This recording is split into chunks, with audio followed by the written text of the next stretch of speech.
Shalom dan selamat datang di channel ini. Hari ini kita akan membahas sebuah kebenaran yang sangat mendasar dalam hidup beriman. Sebagaimana iman dan kepercayaan kita harus berakar pada kitab suci. Sebagaimana tertulis, firman-Mu adalah pelita bagi kakiku dan terang bagi jalanku. Kitab Tehillim atau kitab Mazmur 119 ayat 105. Kitab suci bukan hanya kumpulan tulisan, tetapi fondasi utama yang membawa kita kepada pengenalan akan Elohim. Yeshua HaMashiach adalah teladan yang sempurna dalam hidup ini.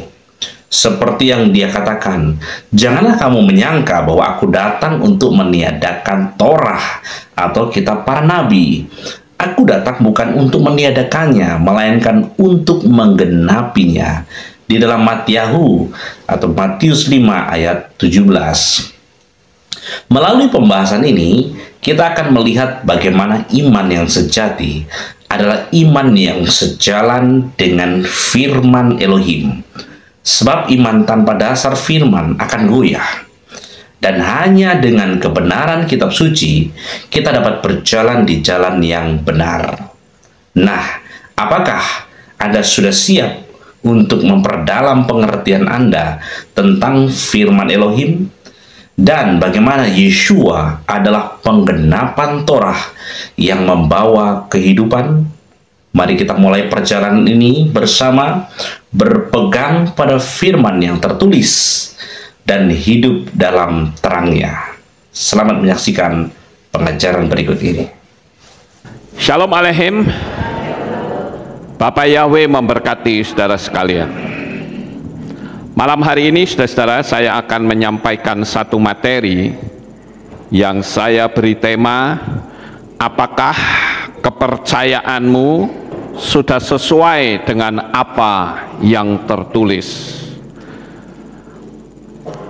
Tema ini bisa berkembang kemana-mana, bukan cuman konsep teologi ya, tetapi juga bisa masuk ke kehidupan sehari-hari, bahkan juga bisa tentang karakter kita. Semua masuk di sini, saudara. Ukurannya adalah apakah yang kita lakukan, kita percayai itu sudah sesuai dengan apa yang tertulis, atau kita hanya melakukan sesuatu yang tidak sesuai dengan firman Tuhan.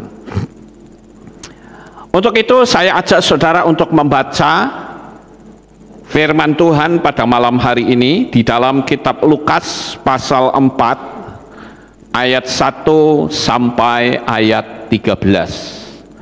Saya akan bacakan untuk saudara sekaligus saya ulas supaya tidak terlalu lama.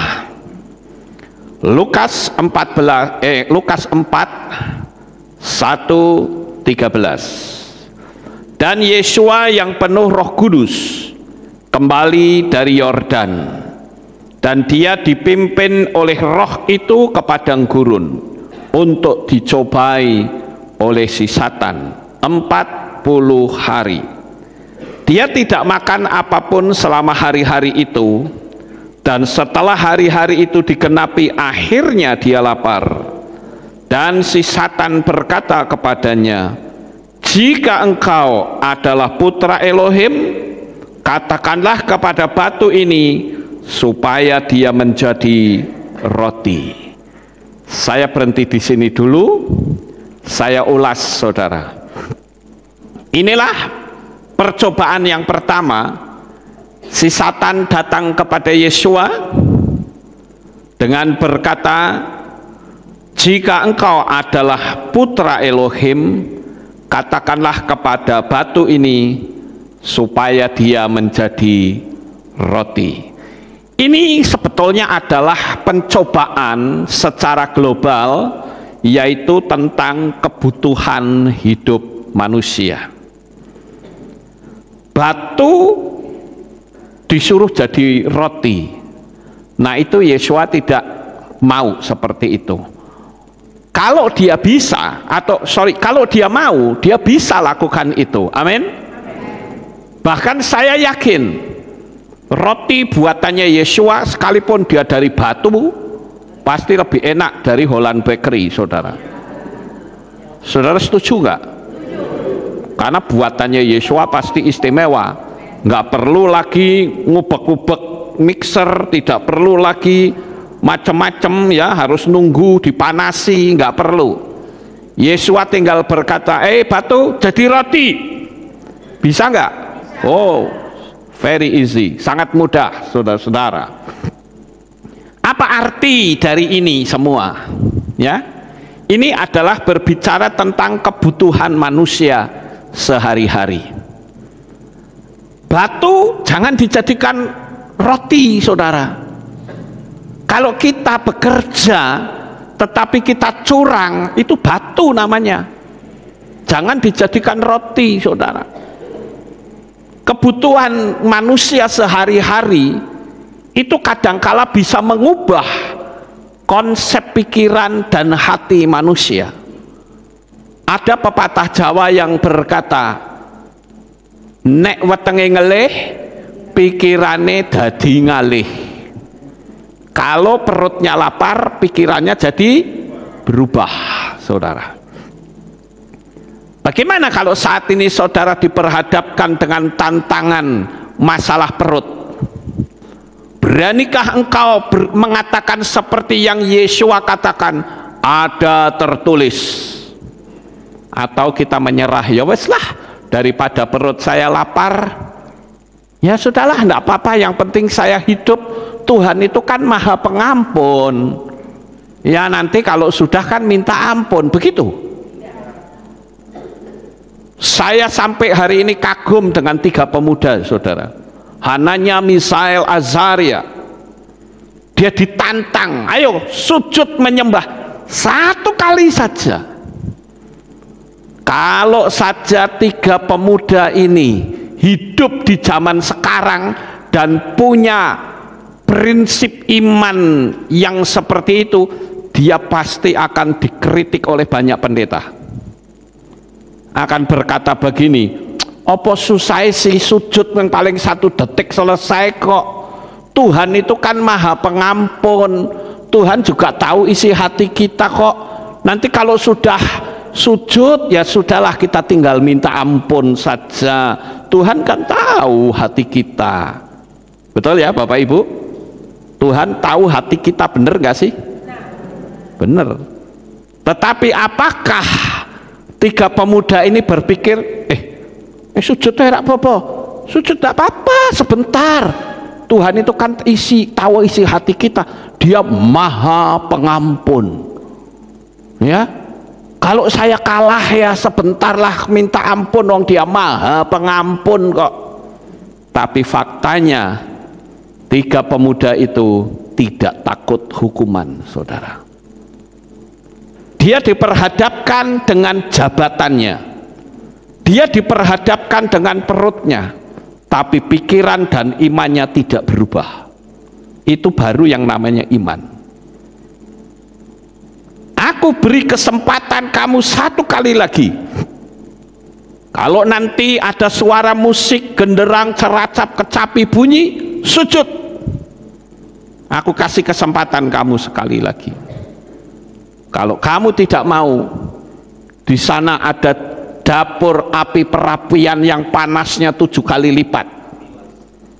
Ya, itu besi saja bisa meleleh loh. Mau kamu meleleh di situ?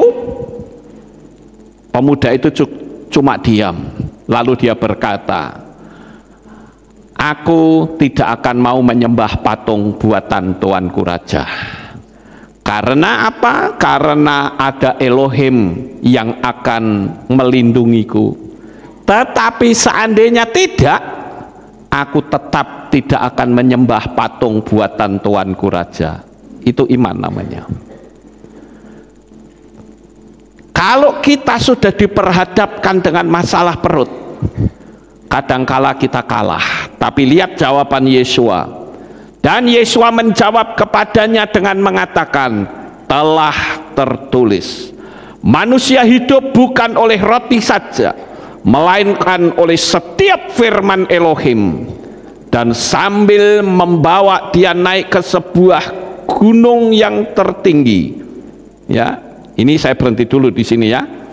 Manusia hidup bukan oleh roti saja, melainkan oleh setiap firman Elohim. Ya, sampai di sini. Artinya apa? Sekalipun tidak ada roti, sekalipun tidak ada uang, sekalipun tidak ada jabatan, sekalipun kita diperlakukan dengan semena-mena, tetapi kalau Tuhan katakan hidup 1000 tahun lagi, dia akan hidup 1000 tahun lagi. Ini kuncinya di sini, saudara. Manusia hidup bukan oleh roti saja, melainkan oleh setiap firman Elohim. Artinya sekalipun tidak ada roti, kalau Tuhan bilang kamu hidup 1000 tahun, bisa hidup gak? Bisa. Itu yang namanya iman. Dan Yesua ajari kepada kita selalu ada tertulis. Jadi saya menyoroti kalimat ini saya merenungkan ini, waduh, senang sekali saudara. Ada tertulis. Kemudian lanjut, dan sambil membawa dia naik ke sebuah gunung yang tinggi, si Satan memperlihatkan kepadanya seluruh kerajaan dunia, dan dalam waktu sesaat, dan si Satan berkata kepadanya, aku akan memberikan kuasa ini seluruhnya dan kemuliaannya kepadamu, sebab hal itu telah diserahkan kepadaku, dan siapa saja yang aku kehendaki akan aku berikan. Sebab itu jika engkau menyembah di hadapanku, semuanya itu akan jadi milikmu. Wow, luar biasa saudara. Setan mengatakan sebuah janji, ya, jika engkau menyembah di hadapanku, semua akan jadi milikmu. Kalau setan terang-terangan muncul jegogok dalam bentuk hitam, taringnya besar, bawa tombak, ya kita sudah tahu itu setan saudara. Tetapi setan itu menggunakan cara-cara yang lain. Kita tentu tahu sistemik dunia ini sedang berjalan.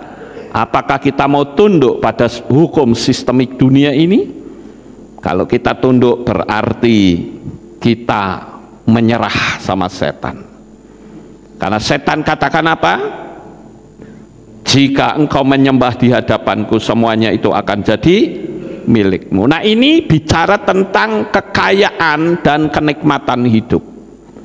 Pernah gak kita merenung sejak kapan setan berani mengatakan aku akan memberikan kuasa ini seluruhnya dan kemuliaannya kepadamu, sebab hal itu telah diserahkan kepadaku. Siapa yang menyerahkan? Sejak kapan dia menerima kuasa itu? Sejak Adam dan Hawa jatuh dalam dosa. Paham Bapak Ibu? Manusia ketika ditempatkan di Taman Eden, Tuhan sudah memberikan kuasa, memberi power kepadanya untuk mengalahkan si Satan. Tetapi ternyata si Satan itulah yang menipu dia, sehingga dengan demikian maka manusia tidak lagi punya kuasa. Kuasanya sudah diserahkan kepada Satan. Sejak manusia jatuh dalam dosa, maka tidak ada lagi manusia yang sempurna. Tidak ada.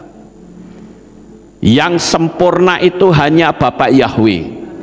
Sedangkan tuntutan dari keselamatan atas dosa manusia itu tidak lain adalah pertumpahan darah. Darah binatang tidak cukup untuk bisa menghapus dosa seisi dunia.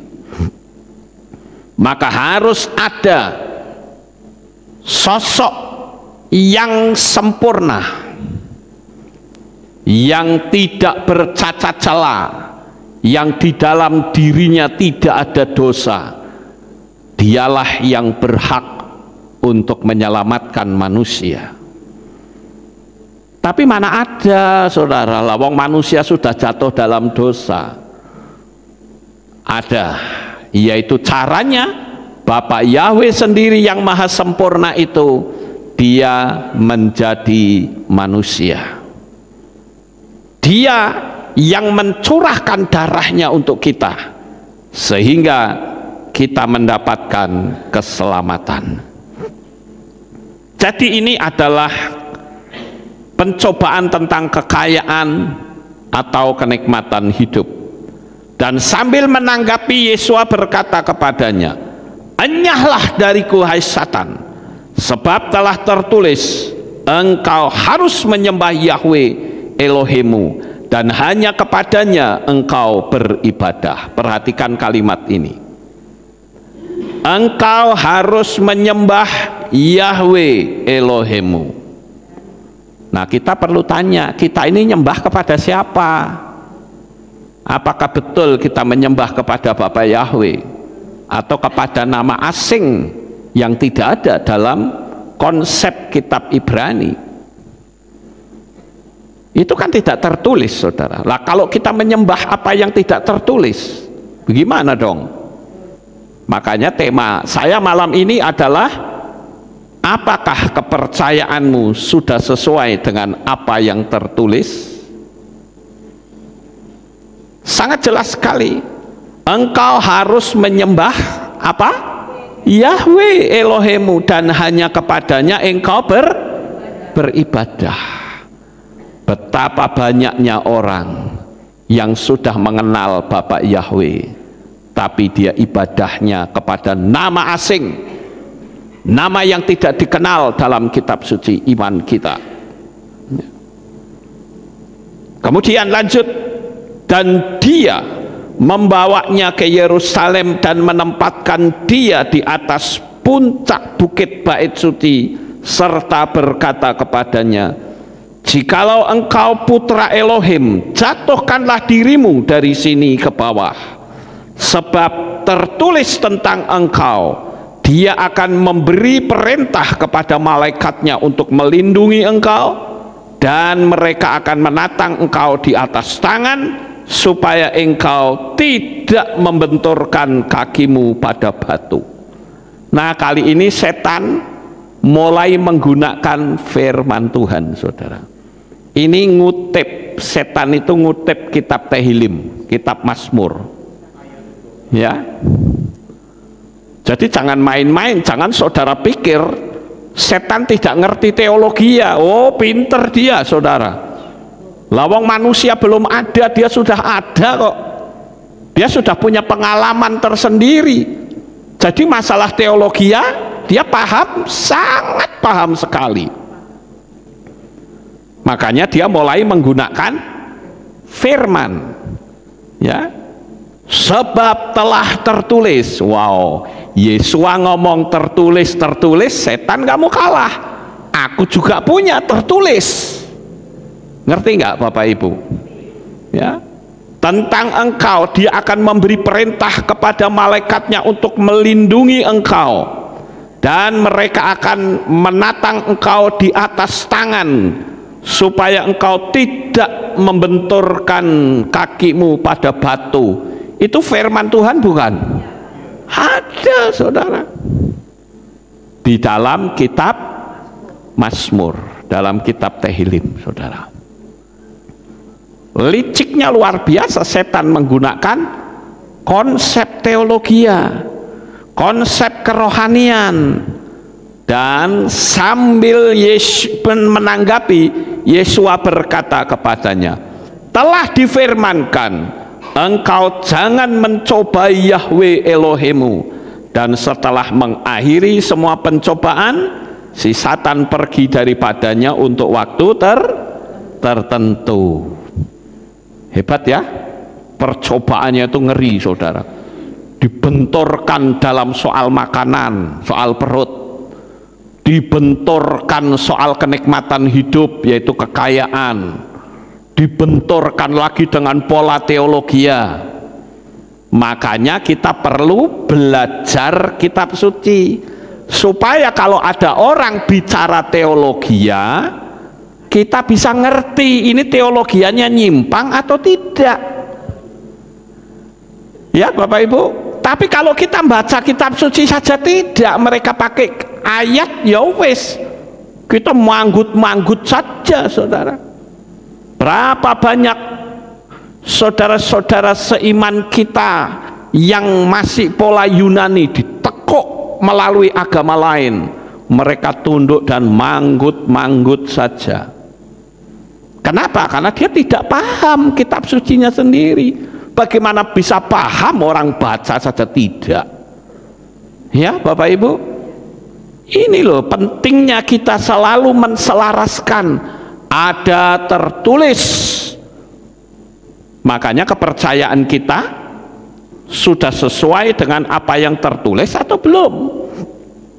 Nah sekarang saya akan membahas satu per satu. Saat kita menghadapi tantangan, jangan berpikir kalau tantangan itu selalu dari setan, belum tentu. Coba saudara perhatikan kasus ini. Siapa yang membawa Yesua ke padang gurun? Siapa? Roh Kudus, saudara. Perhatikan, dan Yesua yang penuh Roh Kudus. Ingat, penuh Roh Kudus loh. Orang yang dipenuhi Roh Kudus kembali dari Yordan dan dia dipimpin oleh Roh Kudus itu ke padang gurun. Untuk apa? Untuk dicobai oleh si Satan selama 40 hari. Makanya kita mesti hati-hati. Jangan sampai kita berpikir penderitaan itu identik dari setan, belum tentu. Bisa saja Tuhan izinkan itu untuk menguji sampai sejauh mana iman saudara bertahan. Sampai di sini paham Bapak Ibu? Ya. Nah, sekarang kita lihat hal yang pertama yang sangat menarik, yaitu kemenangan terjadi karena Yesua memberi contoh kepada kita dengan selalu berkata, ada tertulis. Jika kita berhadapan dengan masalah maupun konsep teologia, jawabannya harus ada tertulis. Kalau tidak tertulis, ya jangan dipercaya, kan begitu saudara. Gampang sih. Ya, toh? Saya bacakan beberapa ayat. Galatia 1 ayat 6 sampai 8. Aku heran bahwa demikian cepat kamu berpindah dari Dia yang telah memanggil kamu dalam anugerah Hamasiah kepada Injil yang berbeda. Garis bawahi kata Injil yang berbeda, yang sebenarnya tidak ada yang lain selain adanya beberapa orang yang menggelisahkan kamu dan bermaksud memutarbalikkan Injil Hamasiah. Namun sekiranya kami atau malaikat dari sorga memberitakan kepadamu selain apa yang telah kami beritakan kepadamu, biarlah dia terkutuk. Ini mengerikan loh saudara. Artinya apa? Di luaran sana juga ada orang yang memberitakan Injil tapi berbeda. Dari mana kita tahu Injil yang berbeda? Dari kitab suci. Ya. Sekarang banyak sekali orang-orang yang beberapa waktu ini saya membaptis orang. Tadi pagi saja saya baptis orang dua orang. Langsung pulang lagi saudara. Bapaknya saya baptis dari Biak datang ke sini. Tetapi setan tidak suka, sehingga setan mengatakan jangan dibaptis. Nah kalau nggak dibaptis kita termeter, tidak termeter, kita milik siapa? Yang ditulis dalam kitab suci dibaptis dalam nama Bapa, tapi yang kita lakukan dibaptis dalam nama Bapak Sopo. Ini kan nggak jelas saudara. Tapi orang ya nurut gitu loh. Saya di sini sebagai gembala, saya ingin saya sendiri selamat, dan saya juga ingin jemaat Aleph Tau juga selamat. Saya hanya bisa sebatas memberitahu. Saya bersyukur hari-hari ini saya baptis orang banyak sekali, saudara, hampir tiap hari. Tapi kalau saudara berkata, oh nggak perlu dibaptis dulu kan sudah, ya betul sudah, tapi baptis dalam nama siapa? Ya, ini yang jelas harus kita pahami, saudara. Anda dibaptis dalam nama Pak Joko, dibaptis dalam nama Bapak Rohadi, Anda dibaptis dalam nama Bapak Yanto atau Bapak siapa? Kan harus jelas. Jangan, loh aku kan sudah ditenggelamkan, bener, tapi namanya sopo sing tertera itu yang diucapkan imamnya itu siapa? Gitu loh. Kenapa saya begitu, istilahnya orang bilang cerewet banget, saudara? Karena ini menyangkut keselamatan. Saya tidak peduli orang menghujat saya dengan adanya baptisan pembaharuan, saya dihujat. Emang gua pikirin. Kenapa? Karena kitab suci menulis. Kalau kitab suci tidak tertulis, saya nggak berani ngomong, saudara. Kan dulu ada orang bilang, mana ada baptis pembaharuan? Ya karena Anda tidak baca. Itu.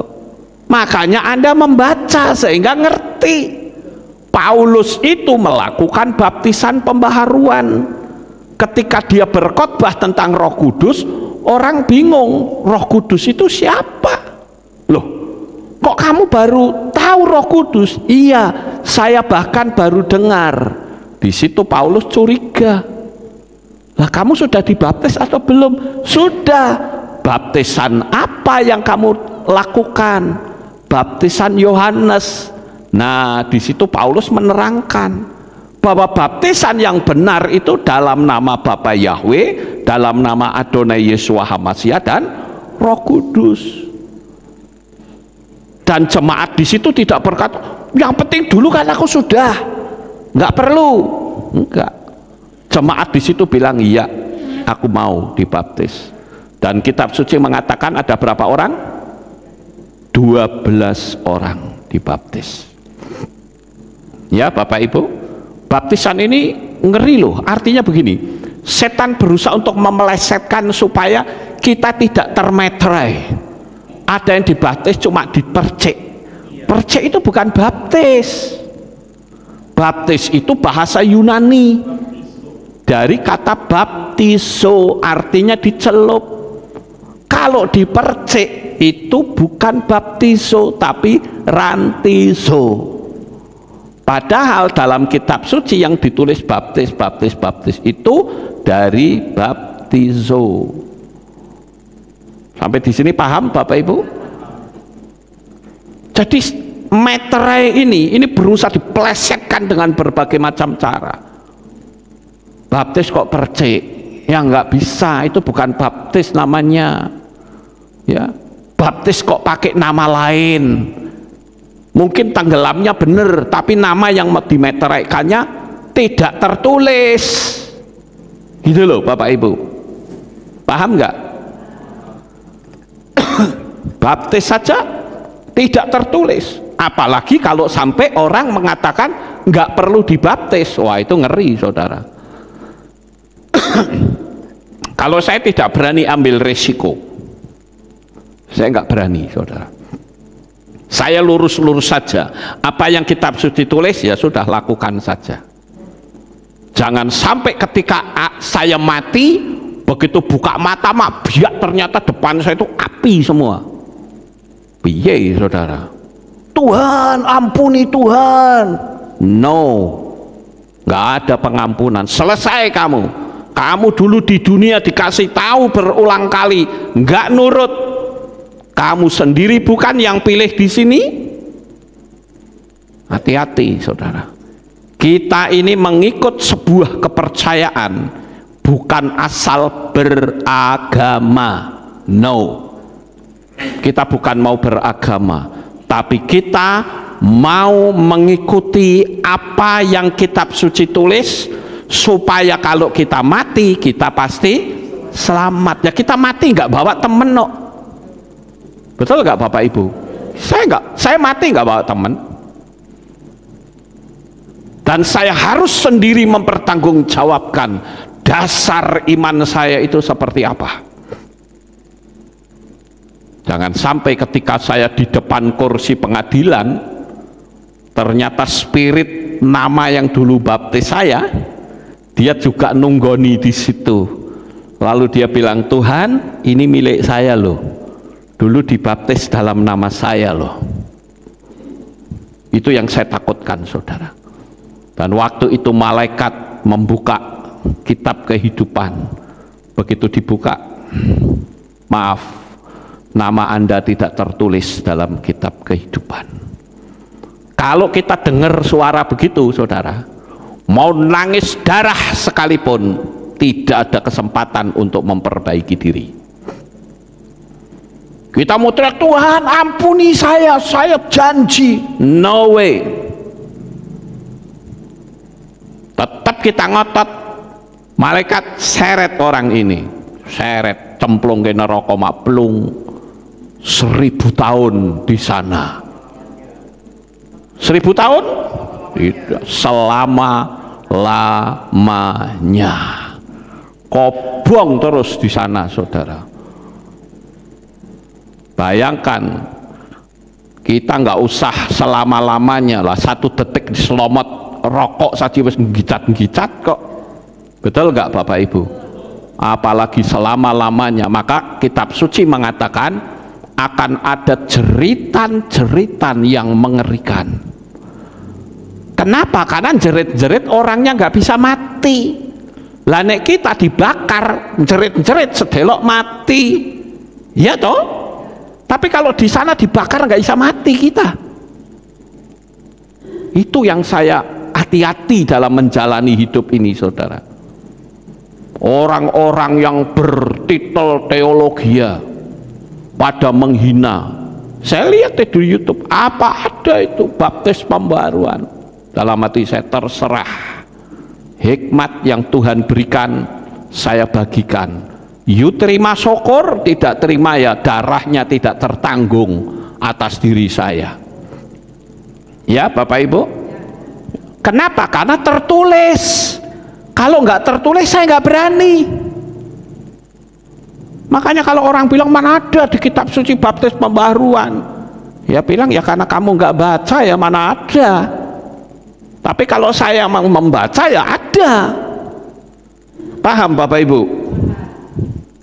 Kolose 2 ayat 18. Janganlah kamu biarkan kemenanganmu digagalkan oleh orang yang pura-pura merendahkan diri dan beribadah kepada malaikat, serta berkanjang pada penglihatan-penglihatan dan tanpa alasan membesar-besarkan diri oleh pikirannya yang duniawi. Berkanjang pada penglihatan. Kita harus tahu saudara bahwa di alam roh sana oknumnya terlalu banyak. Ya, saya menggunakan bacaan kitab LAI. Ya, sekarang banyak sekali penglihatan-penglihatan ada di mana-mana. Tapi penglihatan itu harus diukur. Cocok nggak? Ada nggak tertulis? Kalau nggak tertulis kok kita percayai, itu bahaya saudara. Ya, contoh-contohnya itu sudah banyak sekali. Saya sudah berulang kali menyinggung masalah ini. Karena saya jujur tidak rela. Karena saya tahu betapa hebatnya penderitaan orang kalau sampai masuk ke neraka. Dulu pernah ada jemaat di sini ya, saya nggak perlu sebut namanya. Orang ini mendapat penglihatan tentang neraka, baru penglihatan itu hampir gila loh saudara, saking takutnya. Sampai dia cerita katanya bisa merasakan anyirnya darah dan baunya daging yang terbakar. Sampai saya layani berhari-hari. Akhirnya dia bisa normal kembali perpikirannya. Karena waktu itu ketakutan luar biasa karena mendapat penglihatan. Baru dapat penglihatan wis kaya ngono. Lah kalau masuk beneran saudara, mau jadi gila juga nggak bisa gila di sono. Mau lari juga lari kemana? Di sana sini api, dan apinya itu kekal. Bahkan kitab Yesaya pasal terakhir, ayat terakhir mengatakan di sana apinya tidak pernah padam dan ulat-ulatnya tidak pernah mati. Jadi mungkin saya bayangkan orang yang di neraka bisa selimutan ulat saudara, tapi ulatnya nggak mati. Loh, itu tertulis loh. Saya ngomong kan selalu tertulis, betul nggak? Saya ngajari hukum loa juga tertulis. Saya nggak mau dan tidak berani keluar dari apa yang tertulis saudara ya. Jadi kita mesti berhati-hati, kita waspada saudara. Firman Tuhan katakan ya di dalam kitab Tehillim pasal 119 ayat 105, firman-Mu itu pelita bagi kakiku dan terang bagi alurku, bagi jalanku. Jadi kalau kita mau jalan di tengah kegelapan harus ada pelita, ada lentera, ada lampu, ada penerang. Dan penerang itu yang paling tepat adalah firman Elohim. Itu pelita, itu penerang saudara. Jadi firman itu menjadi ukuran atau pedoman hidup mereka di dalam dunia. Hidup kita semua itu firman sebagai ukuran atau pedomannya. Bagaimana perjalanan iman kita? Benar atau sedang tersesat? Ya dengan berpedoman pada kitab suci. Jangan sampai kita meyakini apa yang tidak ada dalam kitab suci. Ini yang berbahaya. Makanya tema saya ada tertulis ya. Apakah kepercayaanmu sudah sesuai dengan apa yang tertulis? Ataukah imanmu sudah sesuai dengan apa yang kau lihat? Apakah kepercayaanmu sudah sesuai dengan apa yang ditetapkan sinode? Mana saudara yang mau pilih? Kita hidup di dunia ini rentan dengan kematian saudara. Sekarang ini yang namanya orang mati itu gampang banget. Tapi kalau sampai kita menjalani hidup ini tidak seperti yang tertulis, bahaya posisinya ya. Sekarang perhatikan Maases Lihim atau kitab Kisah Para Rasul pasal 17 ayat 11. Dan orang-orang ini lebih baik hati daripada mereka yang di Tesalonika. Orang-orang yang menyambut firman dengan segenap kerinduan. Karena apa? Setiap hari menyelidiki kitab suci. Kiranya hal-hal itu benar demikian. Di sini jelas dikatakan bahwa orang-orang ini ya hidupnya lebih baik daripada mereka yang ada di Tesalonika. Kenapa ada perbedaan? Oh ini hidupnya baik, oh ini tidak baik.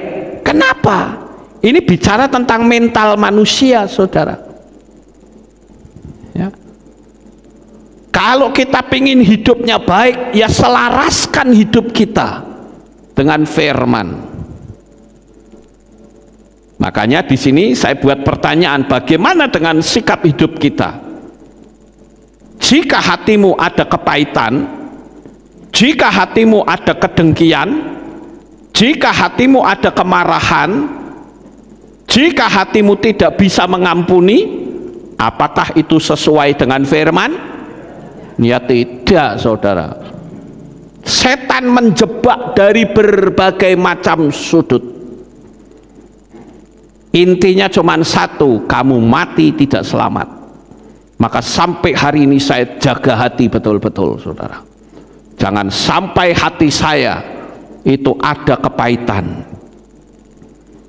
Jangan sampai hati saya ada dendam. Jangan sampai hati saya ada kedengkian. Karena kalau sampai hati saya ada kedengkian, berarti saya dikuasai oleh orang itu. Saya ambil contoh, misalnya saya dengki sama Brisco, maka hidup saya dikuasai oleh Brisco. Kenapa? Lah kalau saya mau makan, wajahnya Brisco ada di piring saya. Saya mau mandi, wajahnya Brisco ada di cibuk saya. Ya. Saya mau tidur, wajahnya di sono. Apa enak hidup kayak begitu, saudara? Hidup yang dikuasai oleh orang lain dengan kemauannya sendiri, yaitu membenci. Saya punya mental, orang mau membenci saya model apapun, jawabannya satu, emang gua pikirin. Saya jaga hati di sini, saudara. Saya bahkan dengan orang yang membenci saya bisa berdialog, saya bisa bergaul, karena saya tidak mau hati saya cacat. Jangan sampai saya sedang membenci, tiba-tiba Tuhan bilang, nak pulang. Waduh, piye saudara? Itu spirit kebencian akan ikut bersama saya. Nanti di kursi pengadilan, spirit itu bilang, ini milik saya loh Tuhan, dia masih benci. Itu bahaya, saudara. Ya. Makanya saya katakan, bagaimana dengan sikap hidup kita? Apakah sudah seperti yang tertulis? Kalau kita ngerti, loh saya itu ya, dibenci orang tuh banyak banget, saudara. Apakah saya tidak tahu? Tahu. Karena pepatah seperti pepatah dunia bilang, dinding-dinding punya telinga. Oh, itu benar, saudara. Begitu banyaknya orang yang membenci, apakah saya lalu apa jajal sopo tak catete satu? Aduh, capek deh, saudara.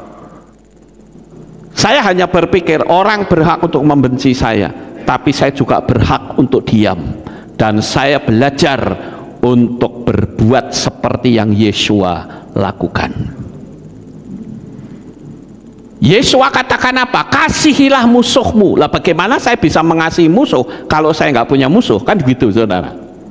Jadi kalau saya dimusuhi orang, kesempatan untuk saya praktek firman itu tertulis, gitu loh, ya. Makanya di sini dikatakan menyelidiki kitab suci.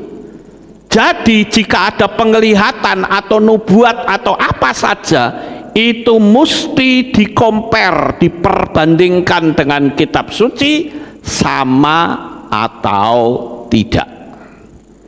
Kalau tidak sama, ya bahaya, saudara-saudara. Di dalam kitab Tehillim 119 atau Mazmur ayat 176, aku telah tersesat seperti domba yang hilang.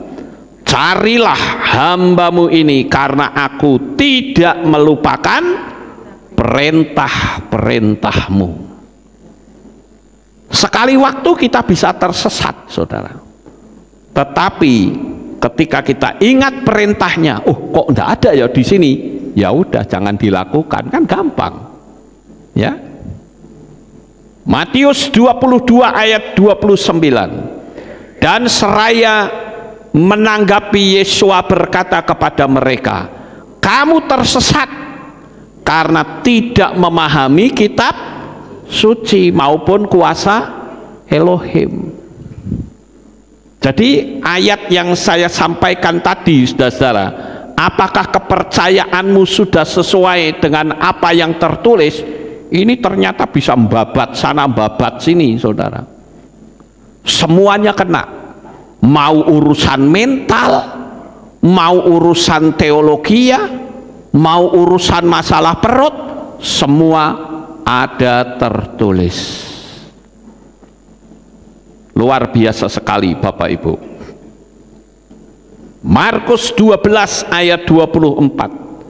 Dan seraya menjawab, Yesua berkata kepada mereka, tidakkah karena hal ini kamu tersesat? Yaitu karena tidak memahami kitab suci ataupun kuasa Elohim.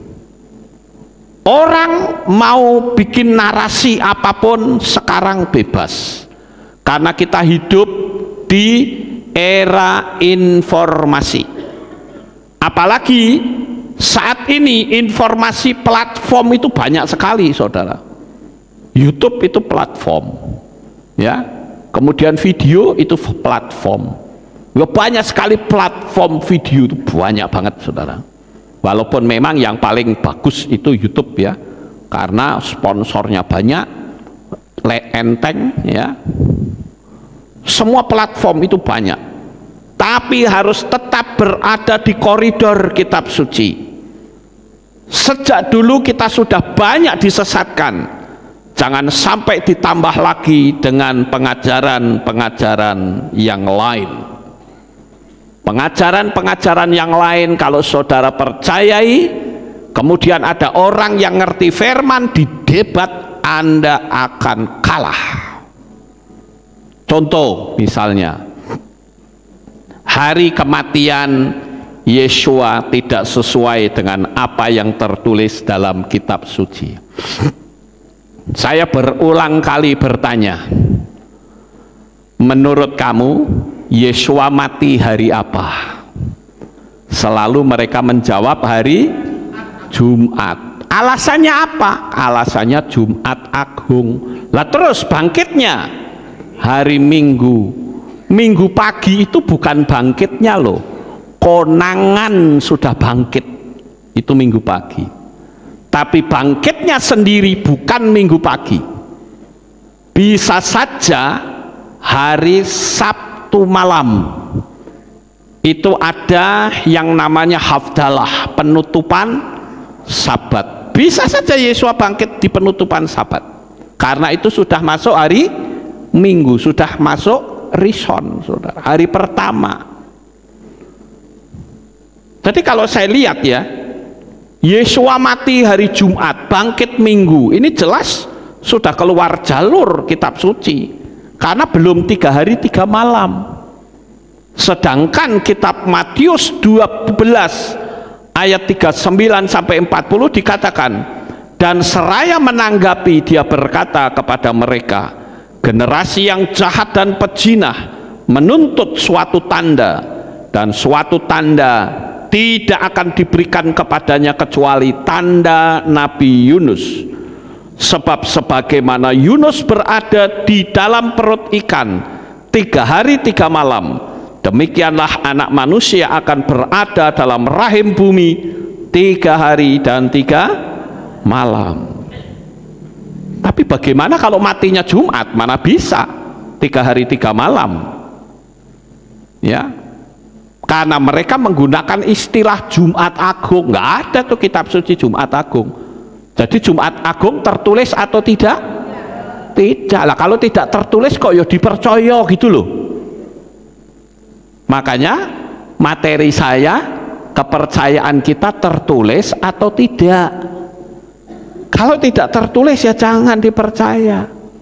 Tapi biasanya kalau mereka nggak ngerti jawabannya, jawabnya gampang. Yang penting kan maknanya. Ya, repot, saudara. Ya, nek kitab suci tidak tertulis, karena tidak mau membaca, sehingga dalihnya apa? Ya, yang penting kan maknanya. Yesua benar-benar mati. Ya tapi nggak bisa begitu, wong kitab suci menulis dengan jelas kok. Ya. Apalagi kalau kita bicara seputar Paskah, itu lucu saudara.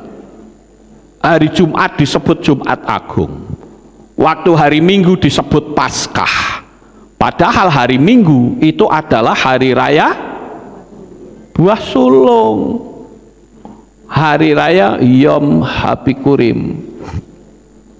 Nah, Yom Habikurim malah tidak dikenal, padahal itu tertulis. Maksud gak sih? Ya, lawang yang tertulis malah tidak dipercaya, yang tidak tertulis malah dipercaya. Lah ini piye saudara? Aneh bukan? Ya. Ketika hari raya buah sulung, mereka malah tidak kenal dan mengubahnya dengan Paskah. Loh, Paskah itu kan hari pertama, hari raya pertama itu Paskah, Pesah, betul nggak? Kemudian hari raya keduanya hari raya roti tidak beragi, Hak Hamatzot, itu hari raya roti tidak beragi. Saya tanya hari raya roti tidak beragi, orang Kristen nggak ngerti.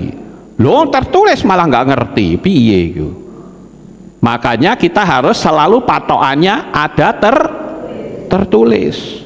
Ada orang yang bilang begini, tapi itu kan perjanjian lama, perjanjian baru kita sudah nggak pakai loh. Kamu merayakan Paskah atau tidak? Kalau merayakan Paskah itu hari raya pertama, itu ada 7 hari raya, jangan dipotong-potong, jangan dihapus. Waktu itu perintahnya selama-lamanya kok. Makanya harus tertulis saudara. Hari kematiannya tidak sesuai dengan apa yang tertulis. Kemudian next, ini mati ya. Yang berikutnya, hari kelahirannya juga tidak sesuai dengan apa yang tertulis dalam kitab suci. Mereka menggunakan nama Yunani dan mereka mengatakan lahirnya tanggal 25 Desember. Walah, lawang yang tertulis nggak dipercaya, nggak tertulis malah dipercaya. Apalagi kalau saya lihat ya, seputar Natal itu banyak penyesatan loh di situ saudara. Yang pertama, kalau saudara nonton drama-drama Natal itu malaikatnya mesti perempuan. Mana ada malaikat perempuan? Malaikat perempuan tuh nggak ada. Kalau peri lah itu ada saudara. Perinya Joko Tarub, nah itu perempuan, bener saudara. Ya.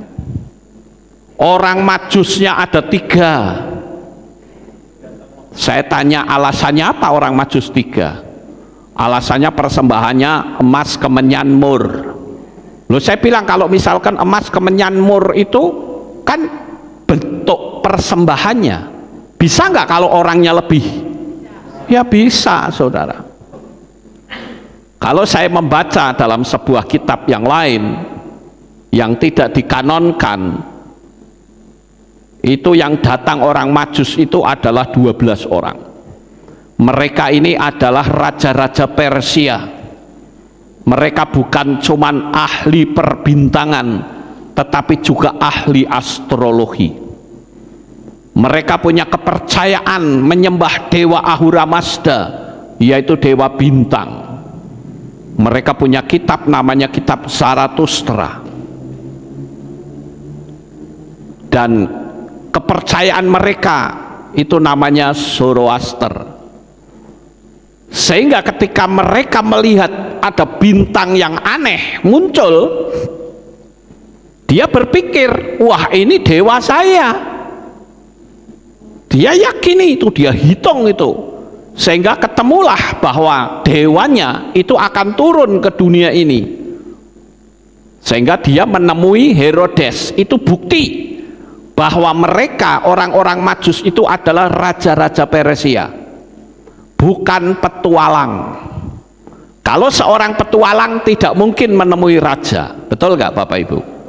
Raja pergi ke daerah lain mesti yang diparani raja, yang didatangi pasti raja. Makanya Herodes tanya, kapan kamu melihat bintangnya di timur? Ditanya kan orang Majusnya, dihitunglah, muncullah angka 3 tahun. 2 tahun ya, bukan 3 tapi 2 tahun. Kenapa 2 tahun? Karena perjalanan dari timur sampai ke Yerusalem mereka berjalan itu 2 tahun, karena naik onta, saudara, bukan naik pesawat, bukan naik bus, tapi naik onta. Apalagi jumlahnya banyak, 12 raja-raja. Pasti kalau raja-raja pasti ada ajudannya, berarti itu rombongan besar. Nggak mungkin naik unta balapan, nggak mungkin, saudara. Mesti jalan lenggut yang penting sampai. Kalau betul orang Majus itu cuma 3, nggak sampai Yerusalem, pasti dirampok di tengah jalan. Karena apa? Karena mereka melewati daerah rawan perampok. Jangankan kok zaman dulu lah, zaman sekarang saja ya, kalau tur-tur ke Israel, dari Mesir ke Israel pasti naik bisnya nggak mungkin 1, mesti 2, dan di dalamnya ada polisinya, saudara. Karena saya pernah ngalami ya, 2 kali dari Mesir itu ada polisinya yang ikut, sudah bawa pistol. Saya waktu itu sempat tanya sama leadernya, loh ini kok ada orang asing masuk, dari mana? Oh itu polisi Pak. Loh ngapain? Kita melewati daerah rawan, supaya nanti kalau terjadi apa-apa Pak polisi ini yang bertindak. Oh, zaman sekarang saja seperti itu, apalagi zaman dulu, saudara. Jadi kalau cuma 3 orang nggak mungkin sampai di Yerusalem. Makanya Herodes tanya, kapan kamu melihat bintangnya di timur? Lalu dihitung sama Herodes. Berarti kalau begitu perjalanan dari sono ke sini, berarti anak itu pasti sudah berumur 2 tahun. Makanya Herodes membuat pengumuman, anak umur 2 tahun ke bawah harus dibunuh. Itu bukti bahwa Yesua saat itu sudah berumur 2 tahun. Bukan orang Majus dengan para gembala datang nyembah Yesua, bukan. Kalau gembala, iya, gembala bisa saja, karena pada malam itu mereka sedang menggembalakan domba di padang Efrata yang kita kenal sekarang dengan Migdal Eder ya, itu apa namanya, taman gembala, tempat menggembalakan domba. Lagian juga kalau di tanggal 25 Desember itu bulan Ibrani, itu bulan Tevet, itu bulan yang dingin banget, saudara. Nggak mungkin ada orang menggembalakan domba di musim dingin, pasti dombanya ada di dalam kandang. Tapi ketika Yesua datang, dombanya di mana? Nggak ada. Makanya Yesua dibaringkan di palungan, itu membuktikan dombanya nggak ada di situ. Ada banyak sekali hal-hal yang nyimpang dari kitab suci, tidak tertulis. Kalau dipikir secara logika itu nyimpang semua, saudara, tapi dipercaya. Nah, saya punya tugas untuk meluruskan itu pun kalau mau ya, kalau tidak mau ya sudah, kan begitu. Tapi saya bersyukur jemaat Kehilat Alef Tau ini orangnya penurut, dia percayakan sepenuhnya saya dalam menyelidiki kitab suci ya, Bapak Ibu. Kemudian kalau Yesua baru lahir dan didatangi oleh orang Majus, mungkin nggak Yesua disunat pada hari ke-8? Tidak mungkin, karena besoknya sudah ada pembantaian bayi. Padahal kitab suci tertulis Yesua itu disunat pada hari ke-8. Jadi selama berbulan-bulan nggak ada apa-apa, saudara. Giliran orang Majus yang datang ke Yerusalem geger, gempar, saudara. Sehingga Herodes memerintahkan untuk membunuh anak-anak, ya, yang berumur 2 tahun ke bawah.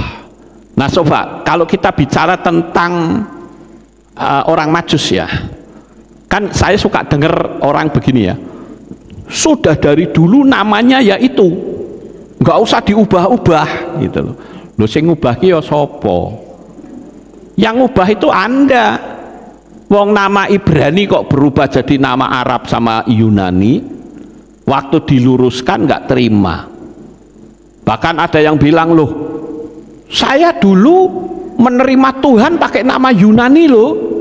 Betul, kenapa? Karena Tuhan itu melakukan pendekatan sesuai dengan kemampuan pikiranmu yang belum tahu apa-apa. Sama seperti orang Majus. Orang Majus itu ketika diberitahu oleh Tuhan menggunakan apa? Bintang. Sehingga orang Majus berpikir ini dewa saya. Ternyata begitu sampai di Bethlehem yang ditemui Yesua. Apakah lalu ketika mereka pulang lalu menyembah dewa Ahura Mazda lagi? Ya tidak, mereka sudah melihat dengan mata kepala sendiri kok. Ternyata yang saya maksud dewa itu lah jebule kok Yesua. Langsung pemahaman mereka terupdate, saudara-saudara. Begitu juga lain orang Majus, lain Mose.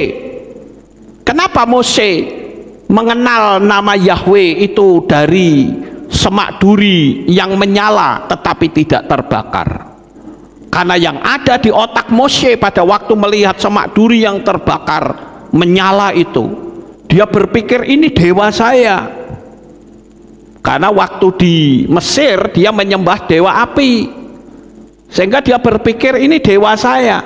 Tetapi dari situ ada suara, tanggalkan kasutmu karena tempat di mana kau berpijak adalah tempat yang kudus. Dan disitulah Yahweh memperkenalkan dirinya. Apakah setelah Yahweh memperkenalkan dirinya lalu Mose itu menyembah dewa api lagi? Ya tidak, saudara. Maka saya seringkali membahasakan gini loh, kalau pengetahuan kita meningkat, ojo mundur gitu loh. Jangan mundur. Lawang sudah meningkat kok mundur lagi. Dulu kita masih kecil nyanyi bintang kecil di langit yang tinggi, sehingga pemahaman kita bintang itu kecil. Tapi setelah kita dewasa, kita tahu oh ternyata bintang itu besar. Betul nggak Bapak Ibu? Apakah setelah kita ngerti bintang itu besar lalu kita berpikir bintang itu tetap kecil? Ya tidak. Ini loh pemahaman-pemahaman yang terus meningkat, tetapi kadang kita nggak mau. Kenapa? Lawes dari sononya. Kita itu bukan ikut apa yang tertulis, tetapi ikut banyak orang.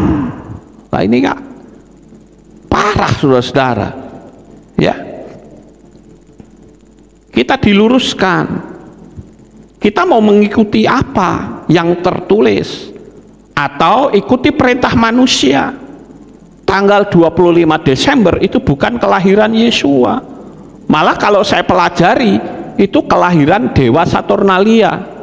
Bahkan dewa Mitra pun itu lahir tanggal 25 Desember. Yang jelas-jelas tertulis hari raya Sukot malah tidak dipercaya. Kan firman Tuhan katakan ya, kitab suci kita dalam Lukas pasal 2, bagaimana orang-orang Yahudi yang ada di luar kota pada pulang mudik. Karena apa? Karena mereka mau merayakan Sukot. Justru saat mereka merayakan Sukot itulah Yesua lahir. Jadi Yesua lahir di perayaan Sukot, hari raya terang. Makanya Yesua disebut akulah terang dunia. Yesua ngomong begitu, saudara. Dan simbol kita adalah menorah seperti ini. Kenapa? Karena menorah itu cabangnya 7. Yesua, Yod, Shin, Wa, Ayin, kepalanya 7. Dan menorah itu adanya di ruang Maha Kudus, di ruang kudus. Ruang kudus itu ruang yang gelap. Satu-satunya penerang itu adalah menorah. Itu sebabnya Yesua katakan akulah terang dunia. Satu-satunya penerang di dunia ini Yesua HaMashiach. Sampai di sini paham ya Bapak Ibu? Kemudian apa yang tidak tertulis lagi? Ya, kita perlu lihat saudara, apa yang tidak tertulis, yaitu menghapus nama Yahweh. Penyebutan nama Yahweh berubah menjadi Hashem. Itu kan mereka sudah pulang dari Babel. Sebelum mereka pulang dari Babel, panggil Yahweh enggak? Panggil, saudara. Ada orang yang berpikir bahwa YHWH itu tidak bisa disebut. Bahkan ada yang mengatakan YHWH itu tetragramaton, 4 huruf yang tidak bisa bunyi. Saya katakan salah ya. Mana mungkin Tuhan nyuruh memanggil nama, misalnya panggillah namaku, kan gitu. Hodula Yahweh kir ubismu, bersyukurlah kepada Yahweh, panggillah namanya. Nah Tuhan ditanya, Tuhan namamu siapa? Nah, tidak mungkin saudara. Maksud nggak? Kalau Tuhan menyuruh orang menyebut nama, dia pasti akan memberitahukan namanya. YHWH itu dibaca Yahweh. Terserah orang mau percaya apa tidak, itulah iman saya. Gitu loh. Oh Anda ngawur, ya, terserah. Ya. Faktanya juga banyak penglihatan yang mengatakan bahwa nama Tuhan itu adalah Yahweh, saudara-saudara. Jadi tidak mungkin Tuhan menyuruh panggil nama tapi namanya nggak jelas, nggak mungkin, saudara. Bahkan cuman YHWH itu kan memang huruf Ibrani itu huruf mati, saudara. Jangan sampai kita lalu mengatakan namanya siapa, YHWH. Kan tidak mungkin kita berdoa Bapa YHWH di dalam Adonai Yod Shin Wa Ayin. Kan nggak mungkin, saudara. Atau kita mengusir setan dalam nama Yod Shin Wa Ayin, keluar. Kan tidak mungkin. Betul nggak Bapak Ibu? Itu nama jelas. Apakah kita berkata shalom, apakah itu ada huruf hidupnya? Nggak ada. Shalom itu ya SLWM. Apakah saya kalau ketemu saudara cuma SLWM? Kan ya tidak, saudara. Saya akan berkata shalom karena memang berbunyi. Makanya kalau ada yang mengatakan tetragramaton itu dibilang 4 huruf yang tidak bunyi, itu salah. Ayo kita petal-petal, saudara. Tetra itu artinya 4. Dulu mungkin pernah kita dengar kata super tetra, ada obat super tetra ya. Artinya obatnya 1, komposisinya ada 4. Itu super tetra. Jadi tetra artinya 4. Grama itu artinya huruf. Telegram itu artinya huruf yang dikirim dari jarak jauh, itu telegram. Jadi grama itu adalah huruf. Tone itu artinya bunyi ya. Kalau tidak berbunyi anton atau anton, ngerti saudara?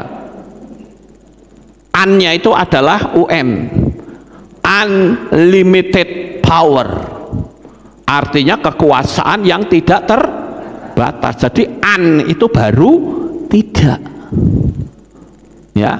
Unbelievable artinya apa? Sulit dipercaya. dipercaya, tidak bisa dipercaya. Jadi an itu artinya tidak. Lah di situ kan cuma tetragramaton. Kalau tidak bisa bunyi berarti tetragrama Anton. Ngerti nggak Bapak Ibu? Kok bisa gitu loh? Ya. Jadi sekali lagi kita tidak mungkin kalau misalkan ketemu orang SLWM, nggak begitu. Bapak YHWH kan tidak mungkin, atau Bapak YHWH kita ya Yahweh, saudara, wong namanya itu kok. Di dalam nama Alef Dalet Nun Shin Wa Ayin, ya, Yod Shin Wa Ayin, kan tidak mungkin, harus jelas. Ya kita orang goyim ya begini, kelabaan saudara, karena kita berpikir nama itu tidak bisa berbunyi. Podowai seperti misalkan saya nulis KPDYTH, artinya apa? Kepada yang terhormat, karena Anda orang Indonesia. Tapi coba kalau saya ngomong seperti ini kepada orang Amerika, mereka pasti akan bertanya, what is the meaning of KPDY2H? I don't know. Ngerti nggak Bapak Ibu? Karena memang orang Amerika nggak ada kalimat KPDYTH. Jadi jelaskan begitu. Sama seperti tulisan-tulisan ya, seperti misalnya saja mie ayam, tulisannya bagaimana? MIEAYAM. Bisa nggak saya menulis MIAIAM? Bisa nggak? Nggak bisa, salah, walaupun bunyinya sama. Ngerti nggak Bapak Ibu? Sekarang kalau saya ngomong MIAIAM, bunyinya apa? Mie ayam, podo wae. Betul nggak? Tapi salah atau bener? Salah. Kalau mie ayam ya MIEAYAM. MIE itu bacanya mie, bukan mie. Gitu loh. Ini mesti ngerti di sini saudara. Makanya saya katakan kita harus berhati-hati, harus tertulis saudara-saudara. Jadi tidak mungkin kita berdoa Bapak YHWH dalam nama Alef Dalet Nun Yod Shin Wa Ayin. Nggak mungkin begitu. Tulisan Ibrani memang huruf mati dan bentuknya singkatan-singkatan, tapi bukan berarti tidak bisa bunyi. Ya, nah kemudian kalau kita bicara tentang prasasti yang tertulis ya di atas kayu salib, nah saya akan selesaikan dulu ini ya supaya sampai ke captionnya. Saya lanjut dulu. Nah ini dia, Abraham memanggil nama Yahweh. Abraham itu zaman sudah dibuang ke Babel atau belum? Belum. Jadi panggil nama saudara. Kemudian Ishak juga memanggil nama Yahweh. Mose juga memanggil nama Yahweh. Daud bahkan mengalahkan Goliat juga dengan nama Yahweh saudara. Kan jelas sekali, masa sih kayak gitu nggak jelas? Ya Bapak Ibu, baru setelah mereka dibuang ke Babel, mereka di sana sampai bahasa Ibrani saja tidak boleh dipakai, sehingga banyak orang-orang di generasi berikutnya tidak bisa bahasa Ibrani. Itu ada dalam kitab Nehemia tertulis. Ya, mereka bahkan melakukan kawin campur. Mereka tidak boleh menyanyikan lagu. Makanya kan ada lagu tuh Bonnie M yang mengutip dari kitab Tehillim, ya kan? Ya. Judulnya apa saudara? Ya, By the River of Babylon. Itu adalah nyanyian dari kitab Mazmur saudara. Dan mereka merasa tidak layak gitu loh. Wah, aku nggak layak nih, aku sudah menggantungkan kecapiku di pohon gandarusa. Aku sudah nggak bisa nyanyi, sudah kawin campur. Jadi dia kalau nyebut Yahweh itu merasa kecil banget, saudara, merasa nggak layak, sehingga mereka bikin aturan. Mulai sekarang, karena kita tidak layak, nggak usah panggil Yahweh, panggil saja Hashem dan Adonai. Hashem atau Adonai. Tapi apakah Bapak Yahweh-nya mengatakan, oh iya nak, bener, kamu ganti namaku? Ada seperti itu? Tidak. Jadi tidak tertulis. Gitu loh Bapak Ibu. Ya. Mengapa nama Yahweh itu harus disebut? Ya, di dalam kitab Devarim atau kitab Ulangan pasal 28 ayat 8 sampai 14. Karena nama itu berkuasa atas alam semesta dan atas setan, ya. Nama itu juga yang memberkati kita. Amin. Nama ini yang memberkati kita loh, bukan setan yang memberkati. Kemudian yang berikutnya, begitu bencinya setan dengan nama Yahweh sehingga dia berusaha untuk menghapus. Tapi bagaimana caranya? Kalau dia muncul dalam wujud kayak begini, ya udah ketahuan, saudara. Iya toh? Oh, kamu pasti setan, wajahnya buruk gitu. Tapi dia muncul dengan wajah seorang teolog. Ya. Kalau sekolah teolog itu tinggi, wah kayak wong sing sekolah werawani kok, kan gitu. Orang yang sekolah teologi saja tidak berani kok memanggil Yahweh. Lah kalau saya nggak peduli, wong tertulis kok. Saya seorang pencari, dan tentu saya berkiblat bukan kepada manusia, tapi berkiblat kepada apa yang tertulis. Jadi saya aman, saudara. Saya nggak mau mengikuti penafsiran apa yang tertulis, udah ikutin saja. Itu loh. Makanya pakai cara yang rohani, ya. Sebetulnya materi ini sudah saya sampaikan beberapa waktu yang lalu. Judulnya adalah menghapus nama Yahweh. Saudara bisa lihat lebih detail lagi. Sekarang setan menggunakan cara rohani, seolah-olah menghormati. Tujuannya apa? Tujuannya adalah nama Yahweh harus terhapus di dunia ini. Setanlah yang menguasai atmosfer bumi ini, sehingga diubah menjadi Hashem dan atau Adonai.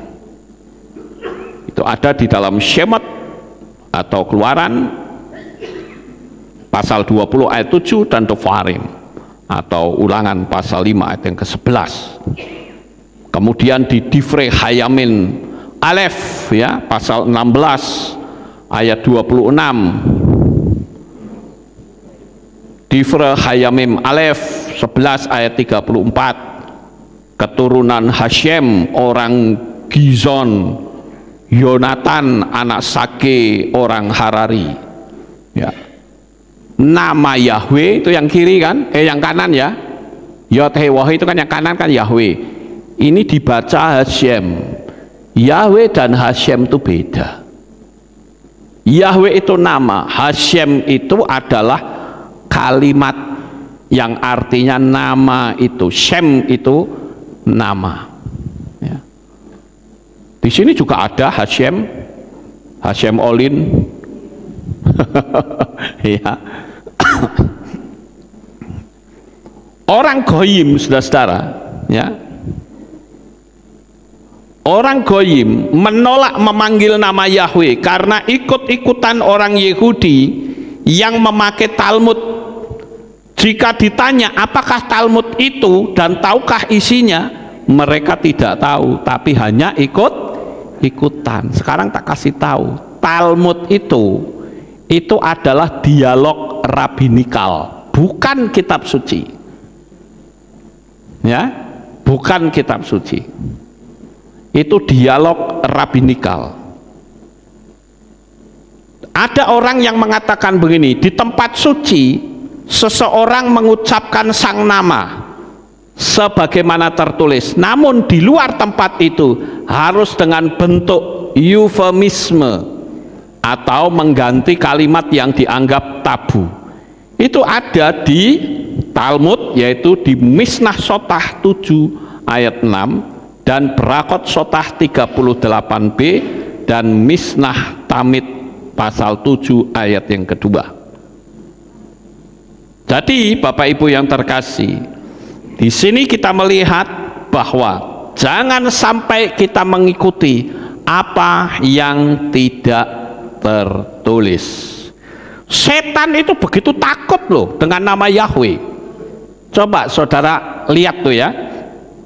Ini dialog antara Pontius Pilatus dengan para imam dan orang Farisi.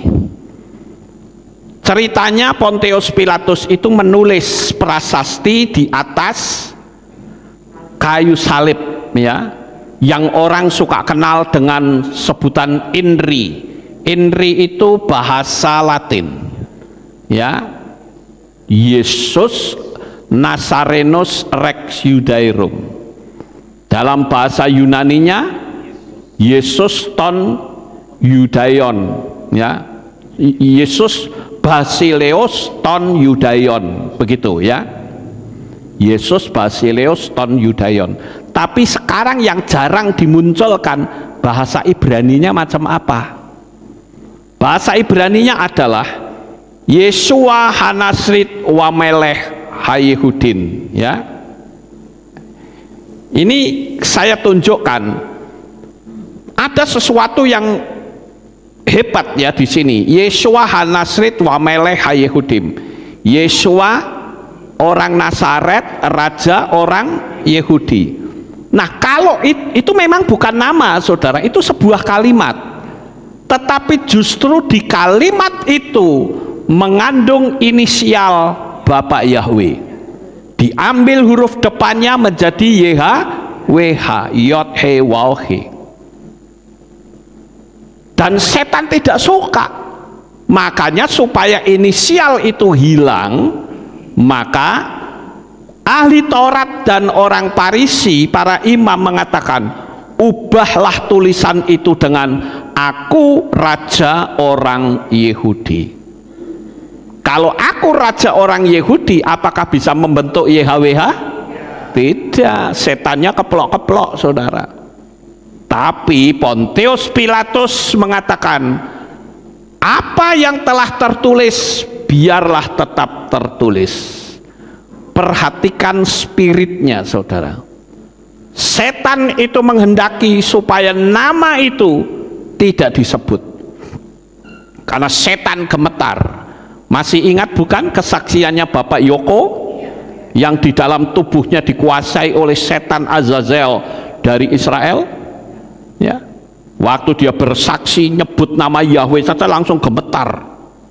Setannya takut, saudara. Kenapa? Karena nama itu ditakuti, sehingga dibuat sedemikian rupa dengan cara-cara rohani, seolah-olah nama itu tidak berlaku dan menyuruh mengganti jadi Hashem, jadi Adonai ya, bahkan cuman YHWH saja. Pokoknya jangan sampai tepat mulut manusia nyebut Yahweh, karena setan gemetar dengan nama yang kudus itu. Ada, kalau saya ngomong nama kudus, orang bilang, nah itu Pak, justru karena namanya kudus tidak boleh disebut. Saya jawab, di mana ayatnya? Yang pertama, tidak tertulis, nggak ada. Dan yang kedua, kalau dibilang namanya kudus sehingga tidak boleh disebut, berarti Yeshua tidak kudus dong. Wong namanya disebut. Ngerti nggak sih, saudara? Ya. Nah, ini kan penting gitu loh. Nah, sekarang kita ambil contoh lagi di dalam kitab Tehillim, ya, kitab Mazmur 53 ayat 7. Dalam teks bahasa Ibrani dikatakan Elohim sebut amo, artinya Elohim memulihkan umat manusia. Kita nggak ngerti siapa yang memulihkan, tetapi justru di kalimat Elohim sebut amo mengandung inisial nama Yeshua. Sama seperti tadi, Yeshua Hanasit wa Melech Yehudim, sebuah kalimat tetapi mengandung inisial nama sang pencipta yang ditakuti oleh setan. Sampai di sini paham Bapak Ibu? Ya. Jadi firman Tuhan itu menjadi ukuran atau pedoman hidup dalam kehidupan kita. Jangan keluar jalur ya saudara-saudara. Bagaimana perjalanan iman kita benar atau sedang tersesat, yaitu ada patronnya, ada pedomannya, yaitu kitab suci. Jangan sampai kita meyakini apa yang tidak ada dalam kitab suci. Ini sangat berbahaya, saudara. Makanya tadi dikatakan, kenapa sih orang Tesalonika kok lebih di bawah kebaikannya ketimbang orang-orang di tempat yang lain? Karena apa? Orang-orang di Yerusalem itu mereka menyelidiki kitab suci. Ya. Itu sebabnya ayo kita sama-sama untuk kita menyelidiki kitab suci. Kemudian yang berikutnya, saudara, ini saya lanjut ya. Ini apa yang tidak tertulis itu tidak boleh kita percayai ya. Penghapusan penyebutan nama Yahweh jadi Adonai dan Hashem itu kan setelah mereka pulang dari Babel. Tapi sebelumnya ya tetap menyebut Yahweh. Ya. Kita lanjut Bapak Ibu. Yang berikutnya yaitu hari Sabat yang dihilangkan oleh pola Yunani. Dulu kehilat kita nggak ngerti hari Sabat, saudara. Dulu kita nggak punya ibadah Sabat. Tetapi sekarang sejak saya mengerti bahwa Sabat itu adalah ketetapan yang Bapak Yahweh berikan, maka saya membuat sebuah fasilitas yaitu ibadah hari Sabat. Itulah main service kita. Orang ibadah hari Minggu boleh nggak? Boleh. Ibadah hari Senin, hari Selasa, hari Rebo, ya, seperti hari ini kan Rebo, hari Kamis. Mau ibadah tiap hari makin baik, amin. Tapi Sabatnya jangan hilang, karena kitab suci menulis. Nah, ini kembali lagi ada tertulis tiap-tiap hari murid-murid Yeshua itu ada di bait suci. Artinya mereka ibadahnya tiap hari. Kalau dibilang tiap hari berarti Sabatnya ada nggak? Ya ada, saudara-saudara. Tapi sayang sekali pola Yunani menghapus Sabat. Gereja Advent itu sudah benar ya, ibadah Sabat, tapi sayangnya yang menciptakan Sabat namanya keliru, saudara. Harusnya yang menciptakan Sabat juga harus dipanggil dengan tepat ya. Kemudian yang berikutnya, yang terakhir, yaitu kesibukan menjelang Sabat mereka benar-benar melakukan untuk Tuhan, saudara-saudara. Jadi pada malam hari ini sekali lagi, dari apa yang saya katakan, apakah iman kita sudah tertulis, itu kita mesti hati-hati ya, karena kita itu punya titik poin yang terakhir yaitu mati ya, kecuali kalau Yeshua datang, nggak perlu mati. Jadi pertanyaan yang terakhir adalah apa yang kita ikuti? Orang banyak, apa kata sinode, atau apa kata kitab suci? Jangan sampai apa yang saya katakan ini disebut menghakimi. Oh no, saudara, saya hanya mau menyamakan apakah pengajaran saya ini benar atau tidak gitu loh. Kan saya kalau ngomong mesti ada bukti gitu loh. Saya ngajar hukum loa pun ada bukti. Coba saudara lihat tuh hukum loa di luaran sana, dia cuman mengajarkan teori, tetapi apakah dia tunjukkan bukti? Tidak, saudara. Walaupun tetap ada, tapi tidak semua. Tapi saya mengajarkan, saya tunjukkan bukti, gitu loh. Ya. Jadi ini masalah keselamatan.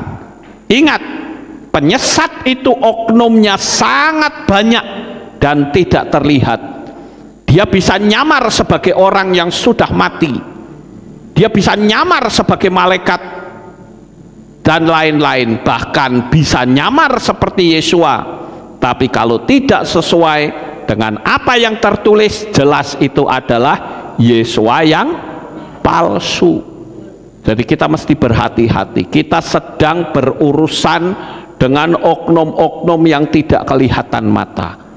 Apapun yang kita lakukan di dunia ini dibuat sebuah pertanyaan, saya melakukan seperti ini sudah tertulis atau tidak?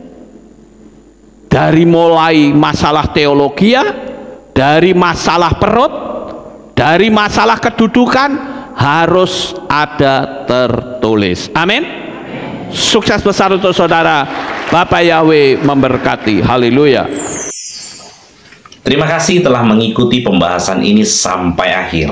Ingatlah, iman yang sejati selalu berpegang pada firman Yahweh. Karena kitab suci adalah dasar hidup kita. Seperti yang tertulis, langit dan bumi akan berlalu, tetapi firmanku tidak akan berlalu. Di dalam Matius 24 ayat 35.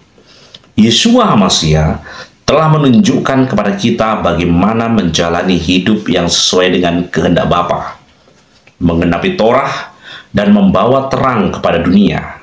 Mari kita terus belajar, merenungkan, dan menjalankan firman Elohim dalam kehidupan sehari-hari. Haleluya, luar biasa. Jika video ini memberkati Anda, jangan lupa untuk memberikan suka, berlangganan, dan bagikan kepada orang-orang terkasih Anda.